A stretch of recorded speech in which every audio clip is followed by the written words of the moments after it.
Bonjour à tous. Aujourd'hui, j'ai intitulé cette vidéo « Apprendre à souffrir ». Et je pourrais bien ajouter aussi « Apprendre à ne pas souffrir ». Car plus j'observe les gens autour de moi, toutes les stratégies que les gens utilisent pour ne pas souffrir émotionnellement, ne pas souffrir de leur histoire, ne pas souffrir de ce qui leur arrive dans la vie de tous les jours, au lieu d'accepter, d'aimer la vie telle qu'elle est. Et donc cet apprentissage de souffrir et cet apprentissage de ne pas souffrir est vraiment pas facile du tout.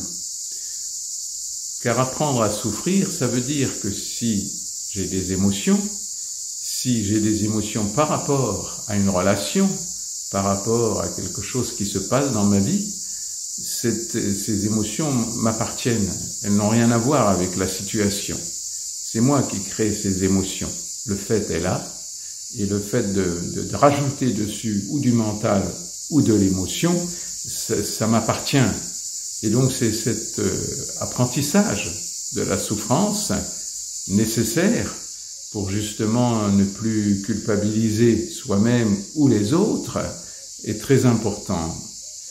Et donc, apprendre à souffrir, c'est déjà bien faire la différence entre ce qui vient de moi et ce qui vient des autres. Ce qui vient des autres, c'est leur histoire, et ça ne m'appartient pas, et donc je n'ai pas à souffrir par rapport aux autres. C'est juste des souffrances qui viennent de mon histoire, que j'ai besoin d'apprendre, que j'ai besoin d'analyser pour voir d'où ça vient et pour pouvoir accepter l'émotion, ce qu'on peut appeler la souffrance émotionnelle, car il y a des émotions bien agréables, mais il y a des émotions qui sont très inconfortables. Et je parle bien sûr de ces émotions inconfortables. Et c'est celle-là qu'il va falloir apprendre à aimer. Aimer en respirant dedans. Aimer en comprenant que ça vient de nous-mêmes, de notre histoire, et que ça n'a rien à voir avec la réalité. Tout ce qui nous arrive dans nos relations, dans notre vie de tous les jours, ne peut pas être par hasard, ne peut pas être dû à des autres qui nous infligent des conflits ou des choses comme ça. C'est bien nous qui avons besoin de vivre cela pour apprendre justement à aimer la souffrance qui correspond à cette situation pour que ces situations n'arrivent plus et non pas le contraire. Ce n'est pas de chercher à lutter contre ces situations, ce n'est pas à chercher à les fuir, à les transformer, à chercher les coupables, mais plutôt à voir si ces situations m'arrivent, qu'est-ce que j'ai à apprendre à aimer dans ces situations?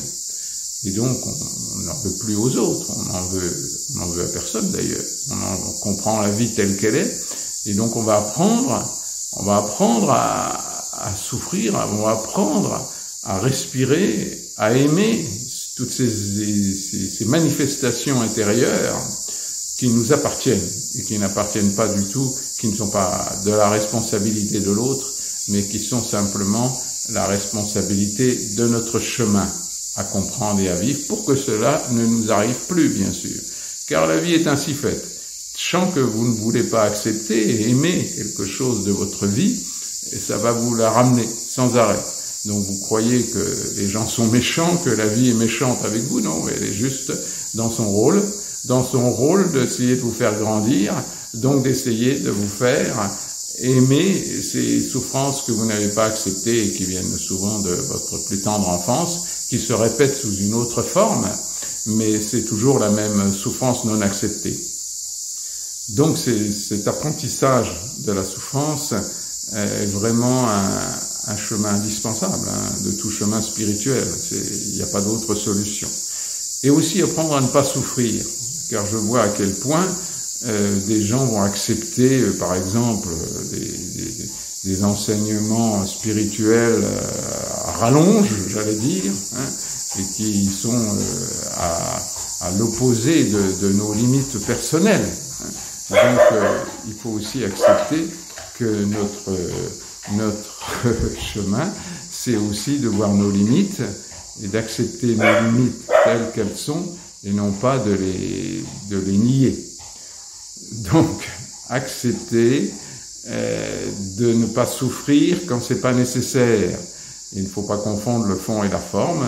C'est parce que dans un enseignement, il y a quelque chose de très juste, que la forme est bonne pour nous aussi. Il faut savoir véritablement quelles sont nos vraies limites, quels sont nos vrais besoins, pour ne pas accepter n'importe quoi de n'importe qui, même si ces personnes ont une aura extraordinaire, même si ces personnes ont quelque chose de divin.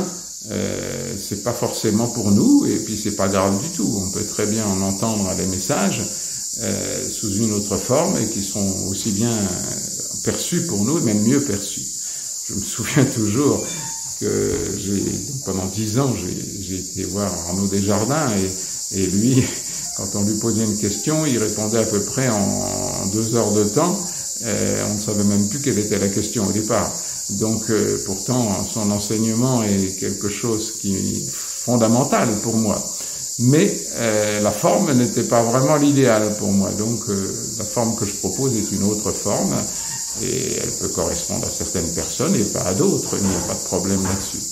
Donc, c'est bien apprendre à souffrir dans tout ce qui nous concerne, dans tout ce qui vient de notre histoire, mais aussi apprendre à ne pas souffrir, c'est-à-dire avoir nos handicaps, nos limites, et bien respecter tout cela pour ne pas accepter n'importe quoi de n'importe qui. Et croyez-moi, il y a du tri à faire, et un tri qui ne peut que vous amener vers la paix intérieure, pour être bien sûr toujours dans le bonheur d'exister, la joie de vivre, mais pas sans responsabilité. C'est à vous de créer votre vie, et elle ne peut pas être celle d'un autre. C'est donc vous qui avez vos propres limites, donc votre propre histoire, et tout ça est à travailler, même si je n'ai pas tellement le mot, en tout cas à accepter les épreuves correspondantes à ces limites, à cette acceptation de nos souffrances.